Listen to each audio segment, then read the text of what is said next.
Facebook Marketplace is probably one of my favorite forms of social media. Between looking through stuff I definitely don't need, dreaming of stuff I see online, but unfortunately there's a dark side of it. Facebook Marketplace scams are becoming more and more popular. The scammers are getting smarter and smarter, and to be honest, these days it's harder to actually differentiate whether it's a scam or it's a true seller.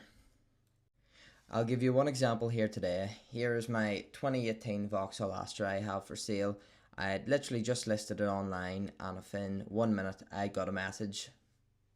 So immediately alarm bells started to ring. The car had only been posted a minute. You probably hadn't even looked through the full description, and I got the classic, "Hi, is this still available?" Now, there's plenty of times I'll get this message and I'll never ever hear from the person ever again. So decided to do a wee bit of research. As you can see there, you can go to view buying profile, and then here it pulled up Max Bawden. I don't know how to pronounce it, and I've probably butchered it. But the alarming thing for me was only joined Facebook in 2024, and at times it'll show you stuff in common. So let's say, for example, if I like Manchester United, it would also show that they like Manchester United. If they like McDonald's, big company stuff like that there, I would find, or we're in similar groups, it would all pop up here, but there's no mutual connections there. And the biggest giveaway is when you go in to click view profile, it comes up with this, a locked profile. 90% of scams I come across will all have locked profiles. Not a massive amount of friends, can't see any photos, stuff like that there.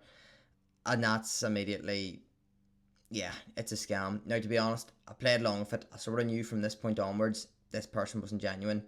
There's been times where I've looked in their cover photo, I've seen photos of cars, and they've either got Australian, American number plates, European number plates. I know they're not from Northern Ireland, they're looking to buy a car. So yes, as I said, I played along with this. I sort of worked out straight away it was a scam, but for the example of this video, I'll go ahead. I said they normally get you to do an accident report system where you go onto their website and give the chassis number of the reg and pay 30 or 40 pounds for a report, and then I presume they block you. I've never fallen into the trap and paid it, because I always say I have my own cap HPI check, so I presume that's how the scam happens. But yes, I said yes, still available. They were looking to know, is there any work required? No, all ready to go. Then started discussing the price. I sort of said I need as close as possible, but the key part I put in here was, but if you come down and get a look at it, we'll certainly work something out. That was sort of because at that point I knew they were never going to show up.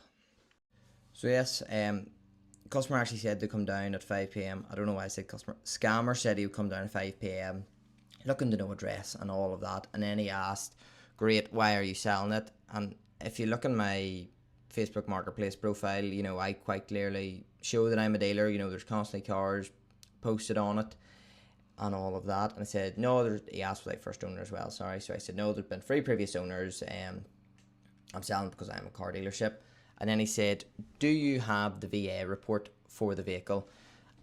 I knew exactly what he was going to add, but I sort of played stupid just so he didn't think that I knew what was going on. So I sort of said, what is a VA report?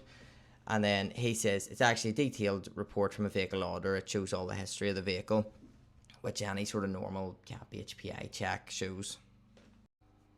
So I sort of just say, I have a HPI report for the vehicle showing the history of the car, and it has a clean past, which the car does.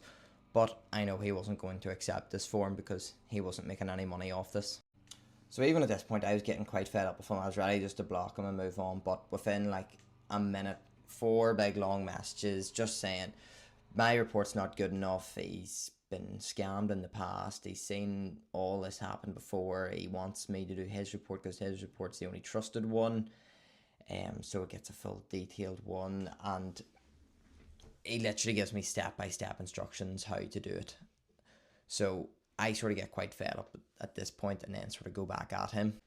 So I sort of play stupid at this point. I sort of tell him, no, web page isn't opening, it's not loading for me. I've tried it on Wi-Fi, I've tried it on data, I can't get it to work, mate. And then I sort of threw it back in his court and I said, sure, I'll give you the VIN and we can take it off the price of the car. The report, because he was saying he wanted me to do the report pay the 40 quid or whatever, comes down and sees the car, and then he'll give him the 40 quid and the money for the car. If that doesn't raise red flags, I don't know what will. So he sent me another link. I said the exact same thing. It's not working. You're going to need to do it yourself. And then he told me to contact the live chat to see will they give me help. Like, it's just screaming red flags at this point. So yes, as I say, he won't do the report himself in case it comes back negative and there's a blemish against the car, even though I've told him and advised him the car's history is clean. And then he says he wants me to do it because he really likes the car and he's coming to buy it tonight, no messing about. And don't worry about the money because he'll pay the full amount plus the check. So I was never going to fall into the scam.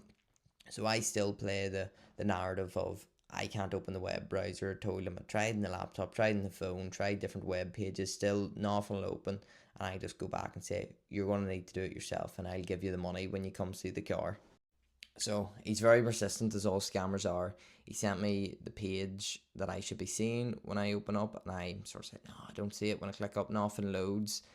And he's getting a wee bit slow here in terms of he's saying try change your browser or your device, which I already told him I did. So I was actually getting quite fed up at this point, and for the sake of the video I thought I'd carry on.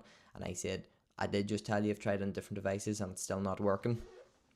So the scammer and I were both getting very frustrated.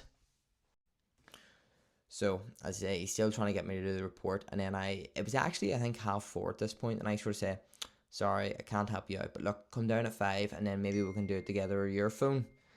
And once again, he's still not giving up. He wants me to do the report. He's been cheated in the past, he's been scammed before, and if I can do the report, he'll come down and buy it, no problem at all. I find that very hard to believe. So at that point, I sort of drew the line because he didn't actually reply after I said, sure, I'll see you at 5 o'clock. So if it's done anything at all, I reported the account to Marketplace. I'd reported it to Facebook themselves as a scam account. Just be careful out there. There are so many scams going about and they're getting smarter and smarter. I've seen times before there's been accounts going out there asking you to do this report because they were near robbed, because they accidentally bought a car with finance or something on that in the past, and that's why they try and get you to do the report. I have seen people who need like a £200 deposit and then they'll come pick up the car. Just be careful, and if the account doesn't look right, the account is definitely not right. And just ask someone for a bit of advice if you're not sure of selling stuff online. I say there's plenty of scams going about, so just keep yourself alert out there.